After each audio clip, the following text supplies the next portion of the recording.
श्री स्वामी समर्थ.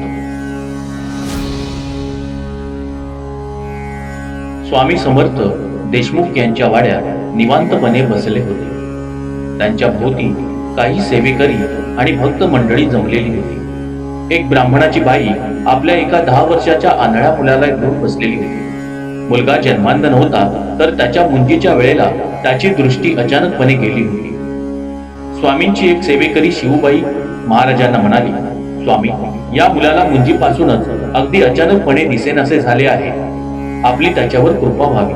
तेव्हा स्वामी म्हणाले, 5 अहंकारी माझी परीक्षा पाहण्यासाठी अक्कलकोटात येत आहेत. या परीक्षेच्या वेळी हा मुलगा डोळे उघडेल.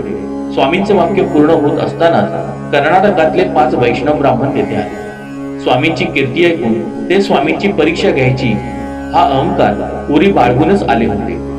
त्यांनी स्वामींना साधा नमस्कार सुद्धा केला नाही. स्वामींकडे पाहिले आणि वाड्यातच एका कोपऱ्यात भिंतीला टेकून बसली. कानडी भाषेत ते एकमेकांशी बोलू लागले. स्वामींना काय प्रश्न विचारायचे याची ते आपापसात जुळणी करू लागले. संस्कृत भाषेत स्वामींना प्रश्न विचारून त्यांना अडचणीत आणायचे असा त्यांचा बेत होता. इतक्यात स्वामींनी त्या अंध मुलाला हाक मारली. अरे गणेशा, तू इकडे ये, माझ्या जवळ बस. हे जे 5 वैष्णव ब्राह्मण आले आहेत, त्यांच्या मनात माझ्याविषयी काही शंका आहे.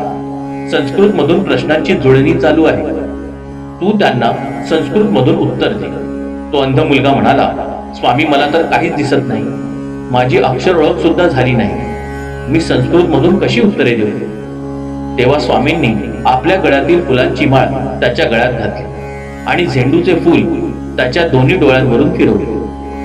आश्चर्य म्हणजे त्या क्षणी त्या मुलाला स्वच्छ दिसू लागला. तो मुलगा उठून उभा राहिला.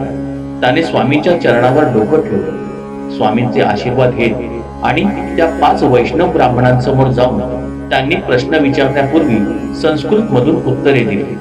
त्या 5 वैष्णवांनी एकदम मान खालीच घातला. आपली चूक त्यांच्या लक्षात आली आणि त्यांनी स्वामींच्या चरणी लोळण घेऊन स्वामींची मनोभावी क्षमा मागितली. म्हणू लागले, आम्ही मूर्ख आहोत, आमचे अपराध पोटात घाला.